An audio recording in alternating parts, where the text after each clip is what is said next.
So I understand that you are involved in research in Toronto, and I'm wondering how that fits into mobile health. What kind of research is it? Well, we do research into what works in mHealth, what doesn't work in mHealth.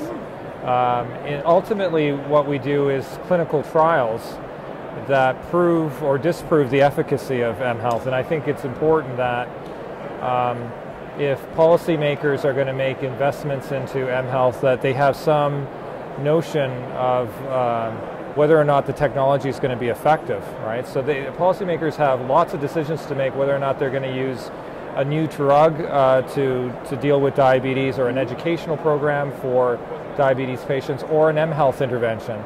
So good evidence is important for that decision making. I think one of the challenges is that research takes a lot of money and a lot of time to do, and mobile health is moving very quickly, and that's a huge challenge.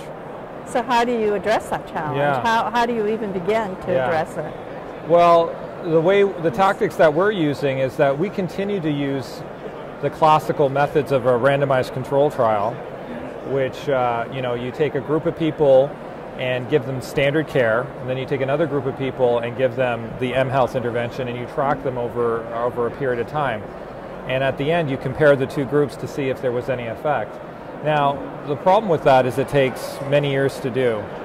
So it's still not fast enough for a lot of these companies that you see here. They're eager, and they have funding for a couple of years as a startup. So, there are other research methods, and yes, they're not as rigorous, but we do small pilots of 20 or 30 patients at a time. They're not always controlled, but they're for limited periods of time. You get a sense of whether or not you're actually in the right direction, whether or not you're affecting any behavior change, let's say in the case of people with type 2 diabetes, in the way they're managing themselves, their lifestyle, their activity levels. So there are tactics that I think researchers and industry have to get together on in providing a little bit more thoughtful and pragmatic research. At the same time, there has to be people who are still doing the longer term studies to make sure that we're not simply wasting our time with all this, and that in the end people are getting good value, and that there's truly improved health outcomes with mobile health. My opinion in the work that I've done is that it does absolutely, and we presented a number of research studies here at the summit in the past couple of days, and so I'm very bullish on mobile health. You're bullish on mobile health. Absolutely. That's great. I'm wondering if you can very briefly describe an example where your research has led you to decide that a particular application was particularly good, and vice versa, where it wasn't so good. So we did a trial of a mobile health application that we developed for people with hypertension, high blood pressure. And it was a randomized control trial. We took one group that just had a regular blood pressure monitor, another group that had a blood pressure monitor that communicated with their mobile phone, and we had this app that we designed. And we tracked them over a 1-year period. And the group that just had the blood pressure monitor, there was absolutely no difference in their blood pressure over that 1-year period. But the group that had the mobile health app connected to their blood pressure monitor had a significant drop in their blood pressure, as much as 10 millimeters of mercury drop in their systolic blood pressure, which means over a sustained period of time, which was 1 year, that's a 20% drop in their cardiovascular mortality, which is an amazing result. Yeah. Given that there was no real significant change in the management of the patients. We looked at the family doctor's records. There was no increase in the number of drugs. There was no increases in the number of visits. And this is the patients becoming more self-aware by taking their measurements on a regular basis, getting reminders to take their blood pressure measurements, and that in turn made them more self-aware to take their blood pressure medications, which is often a problem.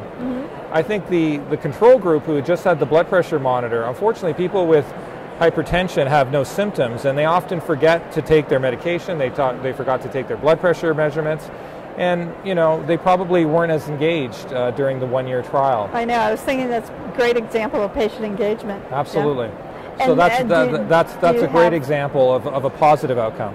Do you have an example of a negative outcome?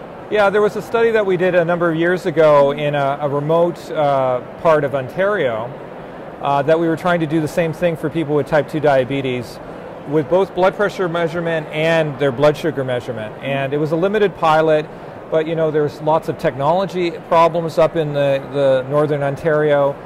Patients were in and out of coverage. We're talking remote parts of the province. And as a result, they didn't get their reminders on a regular basis.